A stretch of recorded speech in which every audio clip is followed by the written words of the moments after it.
छठा बाब। खुदा यसाया को नबी होने को बुलाता है।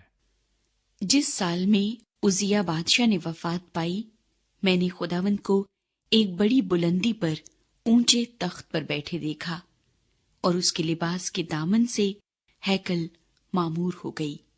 उसके आसपास सराफीम खड़े थे, जिनमें से हर एक के 6 बाजू थे, और हर एक 2 से अपना मुंह ढांपे था, और 2 से पांव, और 2 से उड़ता था। और एक ने दूसरे को पुकारा और कहा, कद्दूस कद्दूस कद्दूस रब्बुल अफवाज है, सारी जमीन उसके जलाल से मामूर है। और पुकारने वाले की आवाज के जोर से आस्तानों की बुनियादें हिल गईं और मकान धुएं से भर गया।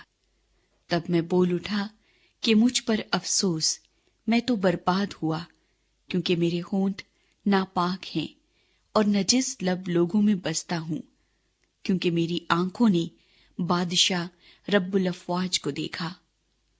उस वक्त सराफीम में से एक सुलगा हुआ कोयला, जो उसने दस्ते पनाह से मजहबे पर से उठा लिया, अपने हाथ में लेकर उड़ता हुआ मेरे पास आया, और उससे मेरे मुंह को छुआ और कहा, देख, इसने तेरे लबों को छुआ, बस तेरी बदकिरदारी दूर हुई और तेरे गुनाह का कफ्फारा हो गया।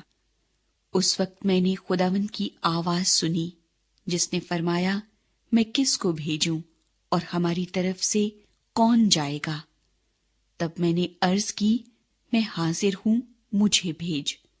और उसने फरमाया, जा और इन लोगों से कह कि तुम सुना करो पर समझो नहीं, तुम देखा करो पर बूझो नहीं।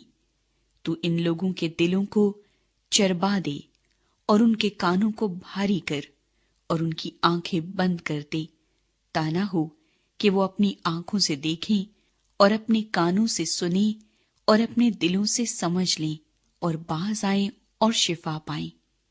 तब मैंने कहा, ऐ खुदावंद, ये कब तक?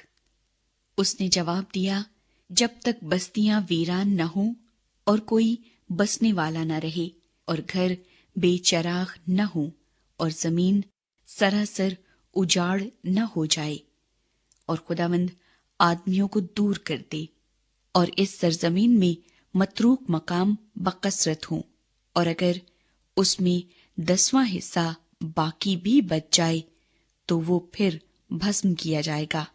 लेकिन वो बुतम और बलूत की मानिंद होगा कि बावजूदे के वो काटे जाएं तो भी उनका टुंड बच रहता है, सो उसका टुंड एक मुकद्दस तुखम होगा।